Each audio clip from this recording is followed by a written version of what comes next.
Hello everyone, welcome to concept. मेरा नाम धर्मेंद्र है।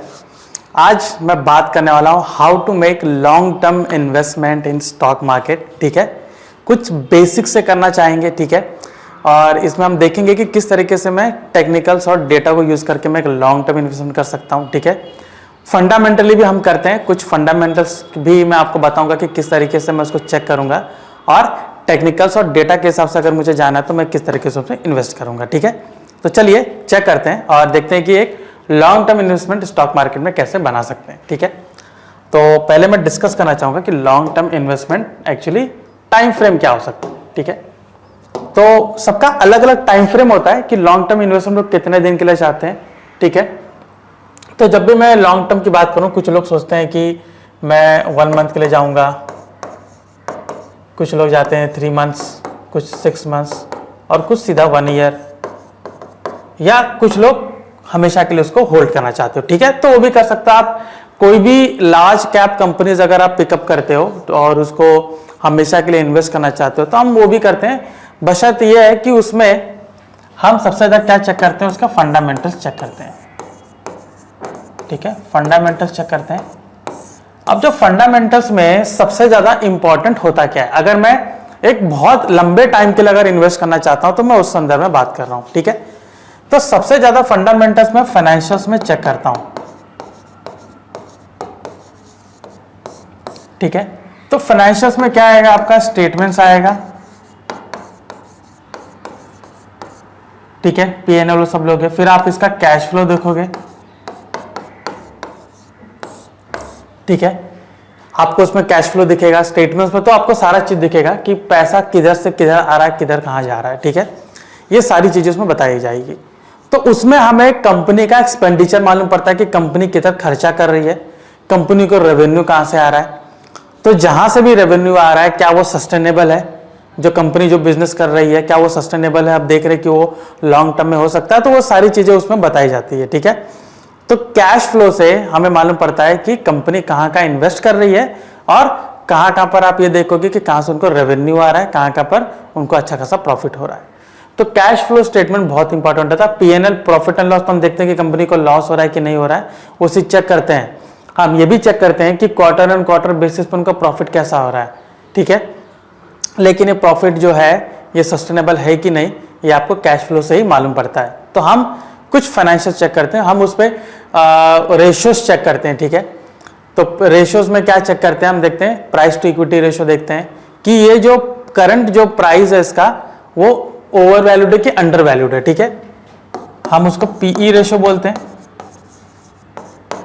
ठीक है, तो इसे जो स्टॉक का जो वैल्यू है, स्टॉक का जो प्राइस है, हमें मालूम पड़ता है कि ओवर वैल्यूड है, अंडर वैल्यूड है। तो एक बार पीई रेशियो आप चेक कर सकते हो। फिर हम और भी रेशियो चेक कर सकते हैं, जैसे डेट टू इक्विटी रेशियोज होता है कि कंपनी की लायबिलिटी कितनी है, कंपनी की एबिलिटी है भी कि नहीं वो पे करने के लिए। ठीक है, सॉल्वेंसी रेशियो हम उसमें चेक करते हैं। तो ये सारी चीजें हम फंडामेंटल्स में देखते हैं। ठीक है, तो फंडामेंटल्स में काफी डीप एनालिसिस होता है, ये तो हम जानते ही हैं, लेकिन फंडामेंटल में जो आई कैचिंग डिटेल्स होती है ये आप आसानी से देख सकते हो। ठीक है, और लेकिन इसको समझना, इसको एनालिसिस करना ये जरूरी होता है। प्लस आपको हमेशा अप टू डेट रहना पड़ता है, क्योंकि सिर्फ एक कंपनी में इन्वेस्ट करके आप उसको हमेशा के लिए होल्ड करना चाह रहे हो तो सिर्फ बाय करके उसको छोड़ देना ही ठीक नहीं होता है। आप बारी बारी उसको चेक करते हो। ठीक है, कि कंपनी क्या डिसीजन ले रही है, उनकी जो एनुअल जनरल मीटिंग होती है उसमें वो क्या डिसीजन ले रही है, कि वो अपने बिजनेस को एक्सपैंड कर रही है, या फिर जो भी बिजनेस चल रहा है उसको धीरे धीरे बढ़ा रही है, या कहीं पर कोई यूनिट क्लोज कर रही है जिसकी वजह से स्टॉक प्राइस क्रैश होते हैं। फॉर एग्जाम्पल मैं टाटा मोटर्स की बात कर रहा हूँ। ठीक है, टाटा मोटर्स क्या हुआ कि आप देखोगे लाइक 2016-17 उसके बाद से आप देखोगे 2017-18 में अच्छा चल रहा था, लेकिन उसके बाद आप देखोगे जब न्यू सीईओ ने टेक ओवर किया था। ठीक है, तो उन्होंने क्या किया, बहुत सारी जो टाटा मोटर्स की यूनिट थी यूरोपियन कंट्रीज में वो बंद करना शुरू किया, बोले कि प्रॉफिटेबल नहीं हो रहा है, ऐसा ऐसा उन्होंने रीजन दिया। इसकी वजह से टाटा मोटर्स के शेयर पूरा गिरना शुरू कर दिए। जो 450-500 रुपये चल रहे तो गिर गिर के 200-250 पर आ गए, 100 पर आ गए। तो ये सारी चीज़ें हमें देखनी पड़ती है कि ऐसा क्यों हुआ। उसके बाद में वापस से उन्होंने बोर्ड ऑफ डायरेक्टर में चेंजेस किया, फिर डिसीजन लिया। राइट नाउ टाटा मोटर्स जो है कोरोना के टाइम पे तो खैर वो 70 पर आ गया था, जहां पर हमने भी परचेस किया था, बिकॉज टाटा मोटर्स के बहुत सारी चीजें हमने चेक की थी कि उसका फंडामेंटल्स क्या है, उसको नए नए प्रोजेक्ट्स क्या है, क्योंकि ये चीज चेक करना बहुत जरूरी होता है। बिकॉज अगर कोई भी कंपनीज को कुछ प्रोजेक्ट मिल रहे हैं, ठीक है, और वो प्रोजेक्ट हमेशा मतलब आप देखोगे कि बड़ा प्रोजेक्ट है, और ये भी आप देखिए कि वो जहां से प्रोजेक्ट मिला क्या वो हमेशा खर्चा करती है, तो ऑब्वियसली आप उसमें इन्वेस्ट करोगे। जैसे टाटा मोटर्स को गवर्नमेंट के कॉन्ट्रैक्ट मिले थे, गवर्नमेंट के कॉन्ट्रैक्ट उनको बहुत बार मिलते हैं कि यहाँ पर इनके लिए ट्रक्स बनाइए, इनके लिए गाड़ियाँ बनवाइए, तो उनको काफ़ी तरीके से वहाँ पे कॉन्ट्रैक्ट मिले। और उसके बाद में टाटा मोटर्स ने बहुत सारे चेंजेस किया, ठीक है, बहुत सारे नए सेगमेंट के कार्स निकाले, और यहाँ पर आप देखोगे कि किस तरीके से उनका स्टॉक ऊपर बढ़ने लगा, ठीक है। तो खैर ये तो मैं एक स्टॉक की बात कर रहा हूँ कि कहाँ पर कोई स्टॉक कैसे बढ़ा, ठीक है। हम अगर किसी भी पर्टिकुलर स्टॉक में अगर ट्रेड करना चाहते हैं, किसी भी पर्टिकुलर स्टॉक में अगर इन्वेस्ट करना चाहते हो, तो आपको ये सारी चीजें चेक करना पड़ता है। मैं बस एक एग्जांपल दे रहा हूँ कि वो कैसे किया। मैं यहाँ पर कोई आपको रिकमेंडेशन नहीं दे रहा हूँ कि आप इस फलाना स्टॉक को बाय कर लीजिए, ठीक है, ये टोटली आपके ऊपर है, ठीक है। मैं आपको ये बताना चाह रहा हूँ कि किस तरीके से आप एनालिसिस करोगे, मैंने क्या क्या पॉइंट उसमें देखा और आपको क्या क्या पॉइंट देखना वो मैं आपको बता रहा हूँ। तो फंडामेंटल्स तो हम इसमें देखते हैं, ठीक है, ये सारी चीजें हमने देख ली, ठीक है। अभी ये तो हो गया कि आपने उसको लॉन्ग टर्म के लिए इन्वेस्ट किया, मतलब 1 साल उससे ज्यादा या उसको काफी टाइम के लिए, जैसे मैंने भी काफी स्टॉक्स में लॉन्ग टर्म के लिए इन्वेस्ट किया है, जिसको मैं काफी लंबे टाइम तक होल्ड करना चाहता हूँ, और बहुत सारे स्टॉक्स में मैं होल्ड भी रखा हूँ, ठीक है। तो होता क्या है कि हम फंडामेंटल्स चेक करते हैं कि पर्टिकुलर स्टॉक का फंडामेंटल्स क्या है, जहां पे मैं उसमें ट्रेड कर सकता हूं, मतलब उसमें इन्वेस्ट कर सकता हूं। तो ये सारे फंडामेंटल्स है, ठीक है, कि मैंने कुछ रेशियोज निकाले, मैंने स्टेटमेंट्स चेक किए, मैंने कैश फ्लोज चेक किए, ठीक है, ये सारी चीजें मैंने देखे। फिर मैंने यहां पर क्या देखा कि कंपनी को प्रोजेक्ट्स क्या मिल रहा है, ठीक है, इनकी जो एनुअल जनरल मीटिंग होती AGM वो चेक कर लीजिए, ठीक है। प्लस आप देखोगे अगर MNC है, ठीक है, तो फॉरेन कंट्रीज में भी उनके ऑपरेशंस हो गए, तो वहां पर भी देख लीजिए कुछ चेंजेस तो नहीं आ रहे हैं, ठीक है। फॉर एग्जांपल जैसे कि इनको फॉरेन कंट्रीज में सर्विसेज प्रोवाइड कर रहे हैं, जैसे IT कंपनीज ले लीजिए, ठीक है। तो IT कंपनीज का आप क्या देख सकते हो कि IT कंपनीज जैसे वहां पर एक सिंपल एग्जाम्पल मैं दिखा रहा हूं कि डॉलर ग्रेड बढ़ते हैं, ठीक है, IT कंपनी ज्यादातर सर्विसेज अब्रॉड कंट्रीज को प्रोवाइड करती हैं। तो डॉलर के रेट जैसे इंडियन रुपी वैल्यू डिप्रिशिएट होती है, डॉलर अप्रिशिएट होता है, इनको रेवेन्यू बढ़ जाता है, ठीक है, उनको फायदेमंद होता है। हालांकि India as a whole economy loss है, लेकिन एक पर्टिकुलर सेक्टर को प्रॉफिट होता है, ठीक है। तो एक ये कंटेक्स्ट में मैं बात कर रहा हूं, आप अगर किसी भी पर्टिकुलर स्टॉक को देखना चाहते हो कि इसका फॉरेन ऑपरेशंस भी है, तो आप ये देखिए कि वहां के कंट्री ने कुछ लॉ में बदलाव किए हैं, कुछ पॉलिसीज बनाई जिसके वजह से कंपनी को असर होगा या नहीं, ठीक है।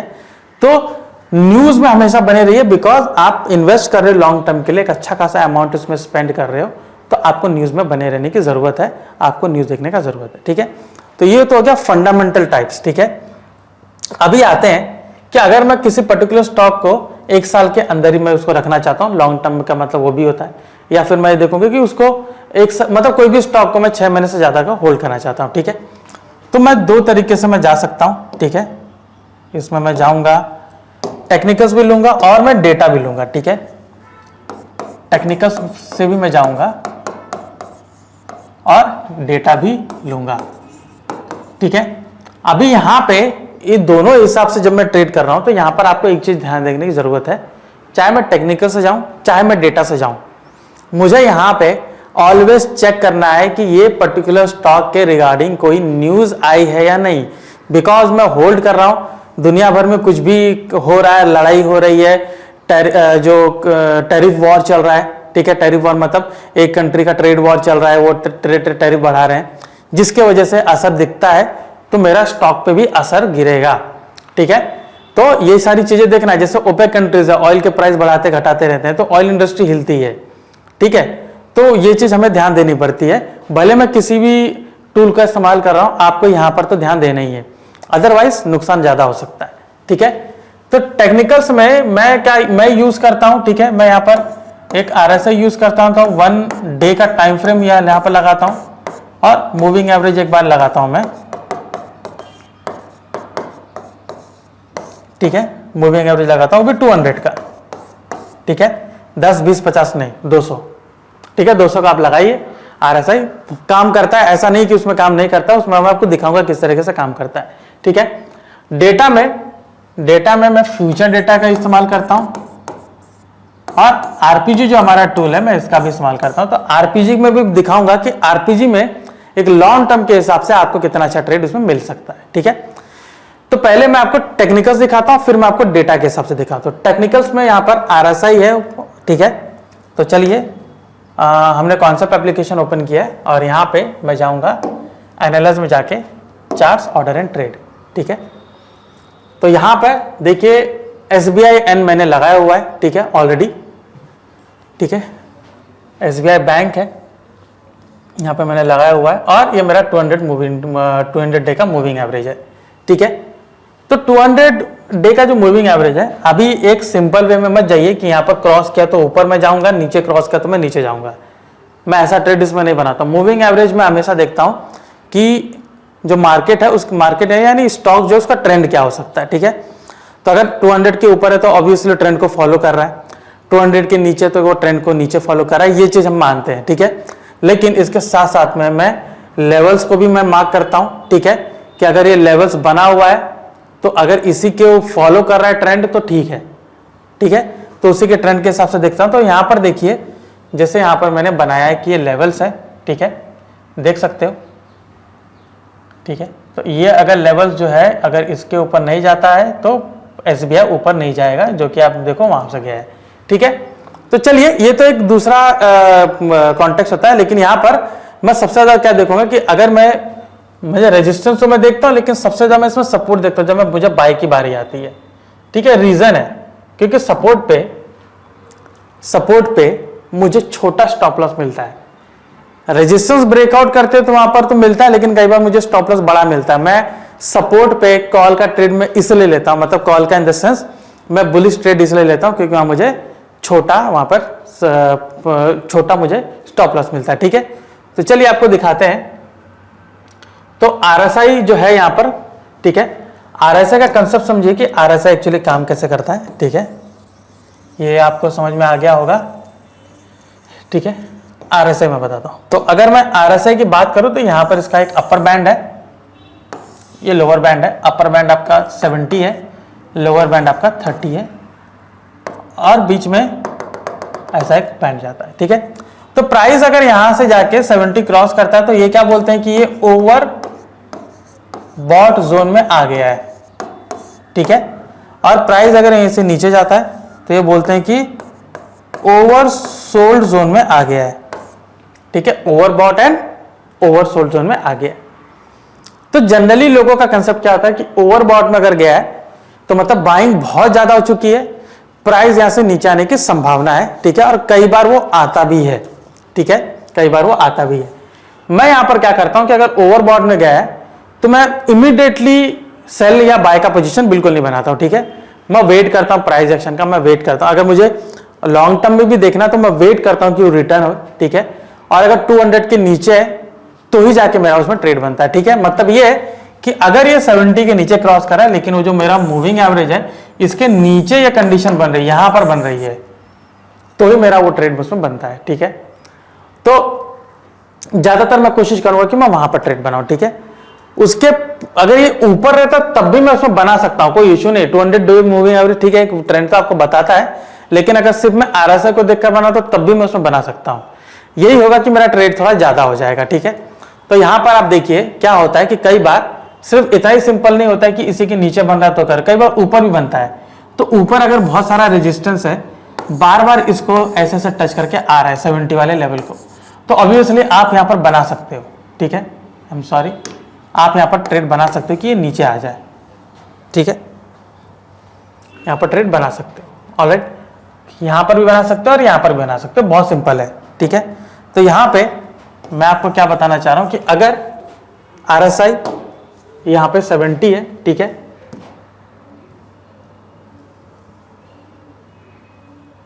ऑलराइट, 70 के ऊपर ओवरबॉट है, 30 के नीचे ओवरसोल्ड है, यहां से रिटर्न जाता है तब मेरा वहां पर बाइंग बनता है। ठीक है, तो यहां पे अगर मैं RSI में दिखाता हूं कि मेरा एक्चुअली यहां पर बाइंग बना कैसे। ठीक है, तो मैं देखूंगा कि वहां पर मेरा बाइंग कैसे बना है। ठीक है, और किस तरीके से मैंने उसको एक बाइंग उस पर लिया है, ठीक है। ये सिर्फ आप देखोगे कि RSI, अगर मैं देखूं कि RSI अगर उसके नीचे, वो 200 वाला तो आपका एक ट्रेंड को फॉलो करता ही है, ठीक है। सिर्फ मैं 200 को एक सपोर्ट के लिए मैं रखा हूं, ज्यादा कुछ नहीं।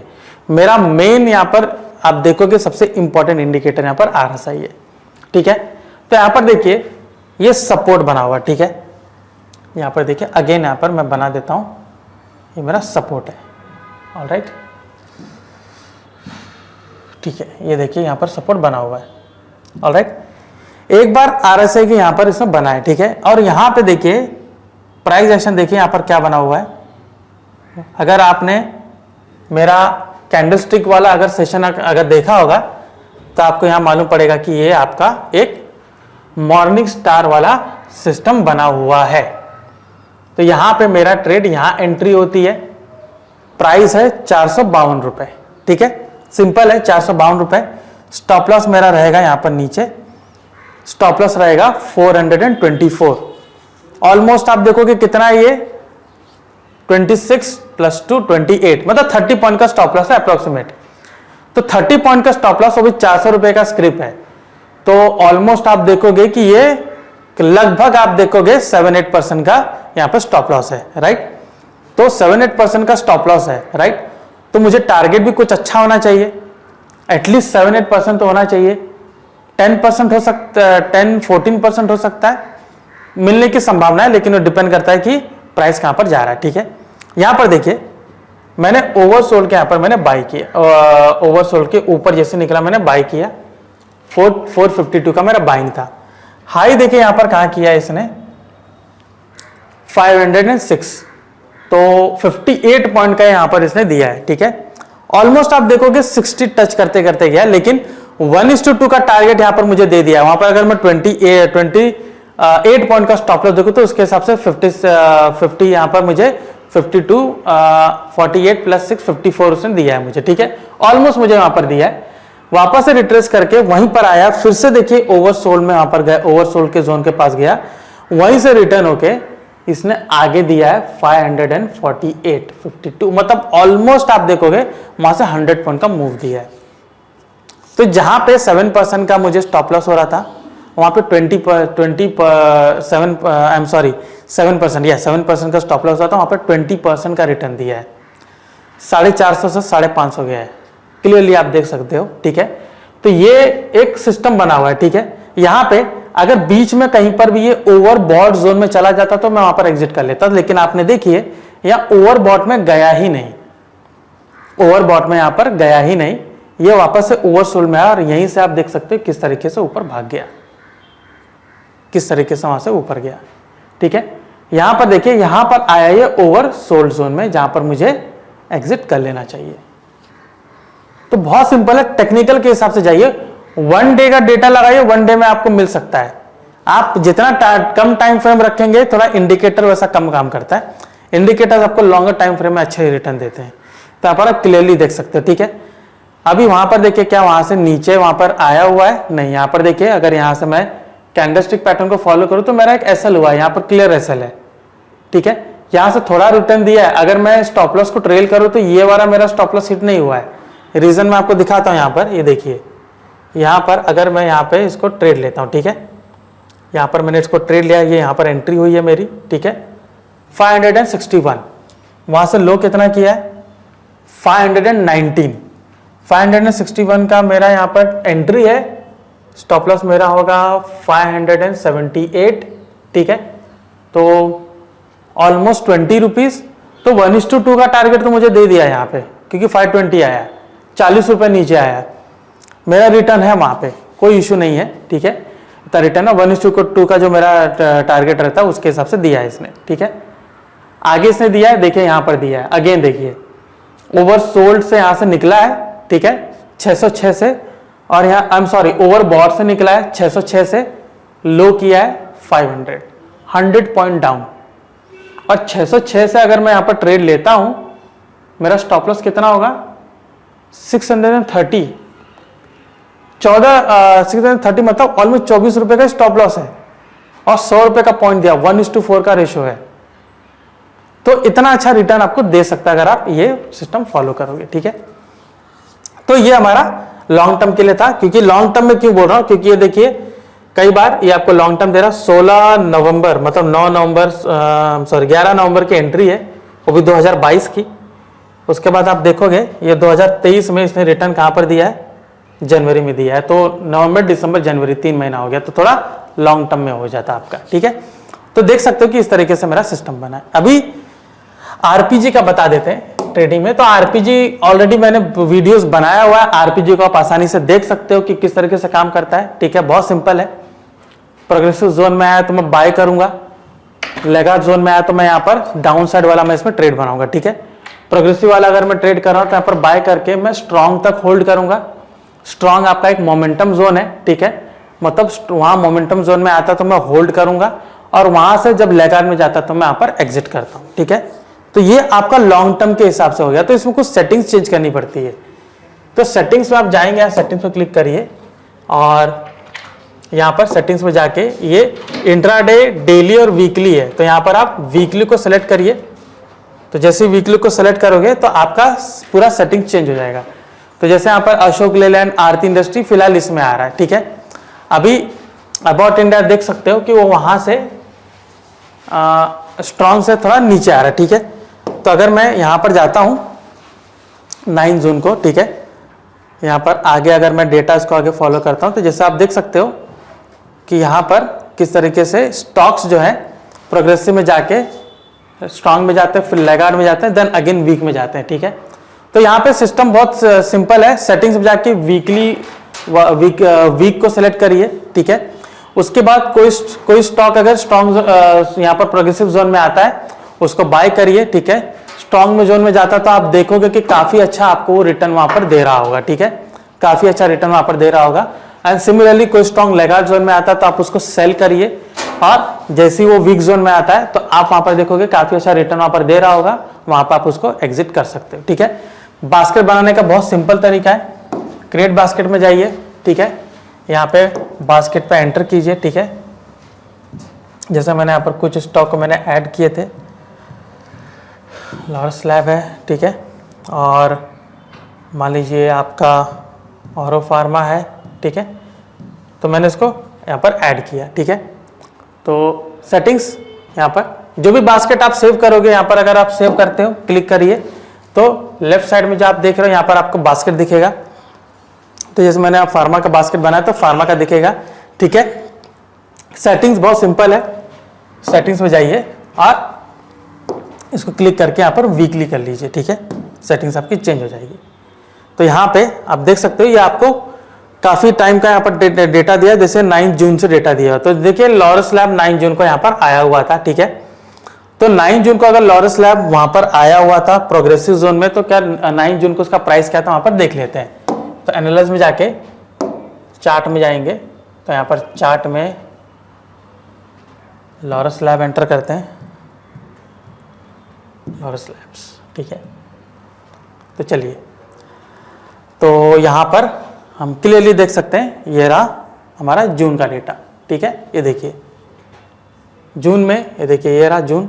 ठीक है, 9 जून को कैच करते हैं तो 9 जून के आसपास 10 जून। ठीक है, एक मिनट रुकिए, ये रहा 6, 7, 8, 10 जून। ऑल राइट, 10 जून को यहाँ पर आया हुआ था ट्रेड। ठीक है, प्राइस है इसका 441 रुपये, 440। ठीक है, वहां पर मैंने उसको बाय किया है। ठीक है, 440 से पूरा बढ़ के आप देख सकते हो ये आया है 519, 60 पॉइंट्स का यहाँ तक मूव है।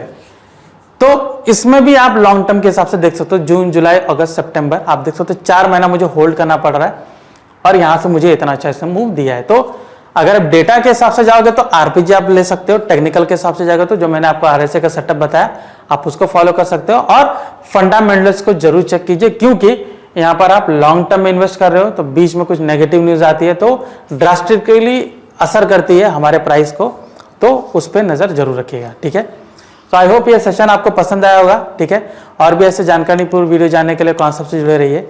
मैं धर्मेंद्र राजभर, आपका धन्यवाद।